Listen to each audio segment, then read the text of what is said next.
શિયાળો આગળ વધી રહ્યો છે તેમ ગુજરાતમાં ઠંડીનું પ્રમાણ વધ્યું. જો કે 2 દિવસથી ઠંડીમાં આંશિક ઘટાડો નોંધાયો છે. તાપમાનમાં 1 થી 2 ડિગ્રી વધારો. તો બીજી તરફ રાજધાની દિલ્હી, ઉત્તર પ્રદેશમાં લખનઉ, બિહારમાં પટના અને મધ્યપ્રદેશમાં ભોપાલમાં તીવ્ર ઠંડી પડવાની શરૂઆત થઈ ગઈ છે. મધ્યપ્રદેશના ઘણા શહેરોમાં તાપમાન 5 ડિગ્રી સુધી ઘટી ગયું છે. આ દરમિયાન હવામાન વિભાગે આગામી 22 ડિસેમ્બર સુધી ઉત્તર ભારતના ઘણા રાજ્યોમાં ગાઢ ધુમ્મસની આગાહી કરી છે. મેદાની વિસ્તારોમાં શીતલહેરનું એલર્ટ પણ જારી કરી દેવાયું. તો ગુજરાતમાં ઠંડીમાં આંશિક ઘટાડો. 2 દિવસથી ઠંડીમાં આંશિક ઘટાડો નોંધાયો છે. આ સાથે વધુ માહિતી માટે અમારા સંવાદદાતા હિમાંશુ લાઈવ જોડાઈ ગયા છે. હિમાંશુ, ગુજરાતમાં ઠંડીમાં આંશિક ઘટાડો નોંધાયો છે, એમાં પણ ખાસ કરીને 2 દિવસથી ઠંડી ઓછી જોવા મળી છે, આંશિક ઘટાડો થયો છે. આ સાથે હવામાન વિભાગ દ્વારા ઠંડીને લઈને કેવી આગાહી વ્યક્ત કરાઈ? હિમાંશુ,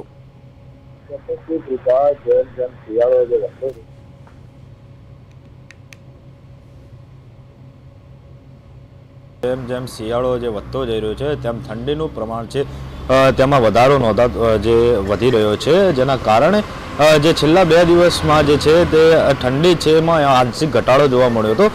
જે ઘટાડાના પગલે જે છે તે આ જે તાપમાન છે તેમાં 2 થી 3 ડિગ્રીનો જે વધારો જોવા મળ્યો હતો. આ જે આગામી દિવસોમાં જે છે તે ઠંડીમાં જે વધારાની જે છે શક્યતાઓ જે હવામાન વિભાગ દ્વારા કરવામાં આવી છે. ઉપરાંત જે રાજધાની દિલ્હી છે, પટના, ભોપાલ અને જે સહિત અન્ય જે શહેરો છે ત્યાં જે ઠંડી છે, ઠંડીમાં જે ઘટાડો છે નોંધવા મળ્યો છે, જેના કારણે જે ત્યાં ઠંડીનું પ્રમાણ છે ખૂબ વધ્યું છે. પરંતુ જે મધ્યપ્રદેશના જે અમુક જે શહેરો છે તેમાં 4 થી 5 ડિગ્રીનો જે છે તે ઘટાડો નોંધવા મળ્યો છે. અને સાથે સાથે જે કહી શકાય કે ગુજરાતમાં જે છે તે ઠંડીનું પ્રમાણ જે દિવસે ને દિવસે વધતું જઈ રહ્યું છે, જેના કારણે જે આજ રોજ જે છે રાજ્યભરમાં જે છે જે ઠંડીનો ચમકારો છે તે યથાવત રહ્યો હતો. અને જે નલિયામાં જે સૌથી ઓછું તાપમાન 10.4 ડિગ્રી જેટલું નોંધાયું હતું. અને આગામી જે દિવસો છે તેમાં પણ જે ઠંડીનું જોર છે તે જે છે તે જોવા મળશે અને તેમાં જે ઠંડી છે તેનું પ્રમાણ પણ વધશે. અને આ સાથે સાથે કંડલામાં 11 ડિગ્રી, વડોદરામાં 12.2 ડિગ્રી, અમદાવાદમાં 14.7 ડિગ્રી, ગાંધીનગરમાં 13.5 ડિગ્રી, ડીસામાં 12.4 ડિગ્રી, અમરેલીમાં 12.6 ડિગ્રી એમ જે ઘણા જે જિલ્લાઓ છે ત્યાં પણ જે ઠંડી છે, ઠંડીના પ્રમાણમાં જે છે તે વધારો જોવા મળ્યો છે, જેના કારણે લોકો છે તે ઠંડીનો જે અનુભવ છે તે કરી રહ્યા છે. કૃપા. બિલકુલ હિમાંશુ, આગામી કેટલા દિવસોમાં ઠંડી જોર પકડશે, ઠંડી વધશે? ખાસ કરીને ગુજરાતની જો વાત કરીએ તો મધ્ય ગુજરાત, ઉત્તર ગુજરાત કે દક્ષિણ ગુજરાત કે પછી સૌરાષ્ટ્રમાં વધુ ઠંડી પડશે, તેને લઈને કોઈ અપડેટ સામે આવી છે?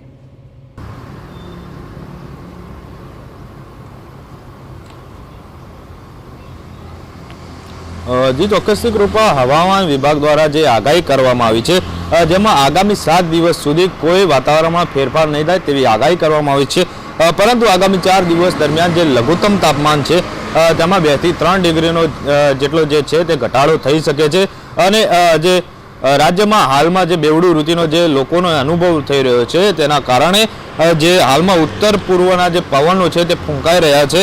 આ ઉપરાંત જે વેસ્ટર્ન ડિસ્ટર્બન્સ છે તેના કારણે જે ઠંડીમાં આ જે ઘટાડો છે તેની જે શક્યતાઓ છે તેવી જે હવામાન વિભાગ દ્વારા જે છે તે આગાહી કરવામાં આવી છે. અને આગામી દિવસો દરમિયાન જે હવામાન વિભાગ દ્વારા જે આગાહી કરવામાં આવી છે તે મુજબ જે ઠંડીમાં છે તે ઘટાડો નોંધાવાની જે શક્યતાઓ છે તે પ્રબળ દેખાઈ રહી છે. જી કૃપા. બિલકુલ હિમાંશુ, આ વાત થઈ ગુજરાતની. હવે જો વાત કરીએ દિલ્હીની તેમજ મધ્યપ્રદેશની, આ સાથે વાત કરીએ તો દિલ્હીમાં અત્યારે મોસમ ખૂબ અતિશય પ્રદૂષિત છે અને સાથે સાથે એર ક્વોલિટી ઇન્ડેક્સ પણ 500 ને પાર છે. એક બાજુ ધુમ્મસભર્યું વાતાવરણ, સવારે જે પ્રકારે લોકો મોર્નિંગ વોકમાં નીકળતા હોય છે તેઓને હવે ઘરની બહાર નીકળતા પહેલા પણ વિચાર કરવો પડે છે. તો દિલ્હીના હવામાનને લઈને શું અપડેટ?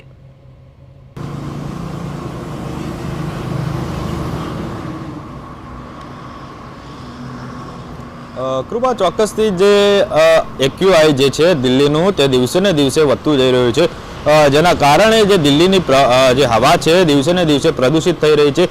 જેના કારણે જે ગઈકાલે જે રેખા ગુપ્તા સરકાર છે અને જે તેમના મંત્રી છે તેમના દ્વારા જ એક પરિપત્ર જાહેર કરવામાં આવ્યો હતો કે સરકારી અને જે પ્રાઇવેટ જોબ છે તેમાં 50% સ્ટાફ સાથે જે કામગીરી છે તે કરવાની રહેશે, પરંતુ જે એક્યુઆઈ જે ઘટવાના કારણે જે લોકોને છે તે ઘરની બહાર નીકળવા માટે પહેલા તો સૂચના આપવામાં આવી છે, જો તમે ઘરની બહાર નીકળો તો ફરજિયાત તમે માસ્ક પહેરીને નીકળો, અને જો જે એક્યુઆઈ છે વધવાના કારણે લોકોને જે ગળાના ભાગ છે, જે કાન છે, નાક છે, તેમાં જે સમસ્યાઓ છે અને જે શારીરિક સમસ્યાઓ છે તે ઊભી થઈ શકે છે, પરંતુ જે દિલ્હીનું એક્યુઆઈ જે જોખમી સ્તરે પહોંચ્યું છે તેના કારણે જે સરકાર પણ જે છે ત્યાંની તે એક્શન મોડમાં આવી હતી, અને જે તકેદારીના ભાગરૂપે જે પગલાં લેવા જોઈએ તે તેમના દ્વારા લેવામાં આવ્યા હતા. જી બિલકુલ, ખાસ કરીને જો વાત કરીએ બિહારની, તો પટના તેમજ વાત કરીએ ભોપાલની, તો ત્યાં પણ હવે ધીરે ધીરે ઠંડીનું પ્રમાણ વધી રહ્યું છે. આગામી દિવસોમાં ઠંડીનું જોર વધશે, ઠંડી વધુ પડશે તેવું અહીં જણાવવામાં આવ્યું છે. તો તેને લઈને શું વધુ અપડેટ્સ?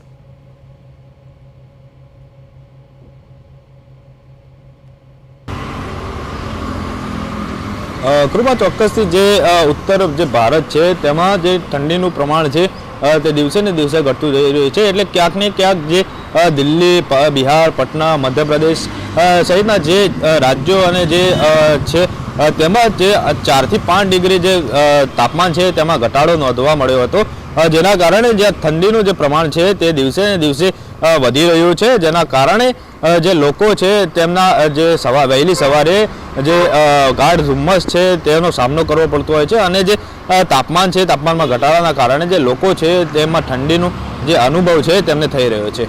જી, અમદાવાદ શહેરની તેમજ ગાંધીનગરની જો વાત કરીએ તો અમદાવાદ તેમજ ગાંધીનગર અને આ સાથે સૌરાષ્ટ્ર, ઉત્તર ગુજરાતની વાત કરીએ તો ત્યાં ઠંડીનું પ્રમાણ વધ્યું છે, અને ખાસ કરીને મેગા સિટીની જો વાત કરીએ તો ગુજરાતમાં અમદાવાદ શહેરનું જે પ્રકારે હવામાન છે તે પણ પરિવર્તિત થઈ રહ્યું છે. ખાસ કરીને સવારનો સમય અને સાંજનો સમય. સવારે પણ અમદાવાદમાં ગાઢ ધુમ્મસ જોવા મળતું હોય છે, ફોગિંગ વધારે હોય છે. સવારે ઓફિસ માટે નીકળતા લોકો તેમજ સાંજે પ્રદૂષણનું સ્તર પણ વધુ હોય છે. તો અમદાવાદના વેધરને લઈને શું અપડેટ સામે આવી છે?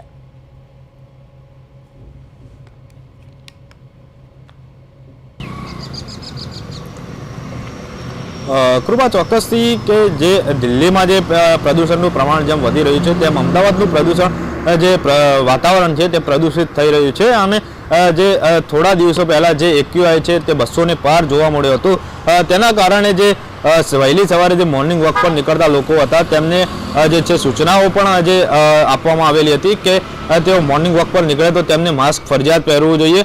સાથે સાથે જે ઘરમાં જે તમે રહો તો તમારે જે કહી શકાય કે જે કુદરતી ઉપચાર અને સાથે સાથે ઘરની જે બારી બારણાઓ બંધ રાખવા જોઈએ, જેના કારણે તમે જે પ્રદૂષિત હવા છે તેનો અનુભવ ન કરી શકો, અને સાથે સાથે આ જે પ્રદૂષિત હવાના કારણે જે વહેલી સવારે ગાઢ ધુમ્મસ અને જે ફોગિંગ જેવું વાતાવરણ છે જે સર્જાતું હોય છે, જેના કારણે જે લોકો છે લોકોને મુશ્કેલી પડતી હોય છે, જે વાહન ચાલકો છે તેમને પણ મુશ્કેલી પડતી હોય છે, જેના કારણે જે અમદાવાદનું જે પ્રદૂષિત વાતાવરણ છે જેને કારણે જે શહેરીજનો છે તેમને ભારે હાલાકીનો જે સામનો છે તે કરવો પડતો હોય છે. અને આગામી દિવસોમાં જે હવામાન જે છે હવામાન વિભાગ દ્વારા અમદાવાદને લઈને આગાહી કરવામાં આવી હતી કે જે 7 દિવસ દરમિયાન જે વાતાવરણ છે તે મધ્યમ રહેશે, અને તેમાં કોઈ જે ઘટાડો છે તે નોંધવા નહીં મળી શકે, પરંતુ જે આગામી જે 10 દિવસ બાદ જે અમદાવાદ છે જે સમગ્ર ગુજરાત રાજ્યના જિલ્લાઓ છે તેમાં જે તાપમાન છે તાપમાનમાં ઘટાડો નોંધવા જે છે તે જોવા મળશે.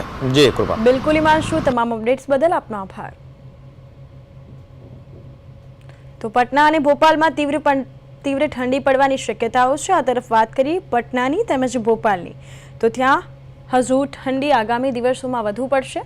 આ સાથે દિલ્હીની જો વાત કરીએ તો દિલ્હીમાં પણ અત્યારે હવામાન વિભાગ દ્વારા જે પ્રકારે પ્રતિક્રિયા સામે આવી છે કે દિલ્હીમાં ઠંડીનું જોર વધશે, સાથે સાથે ધુમ્મસનું પ્રમાણ વધી રહ્યું છે, તો ઘરની બહાર નીકળતા પહેલા લોકો એકવાર વિચાર કરવો પડશે.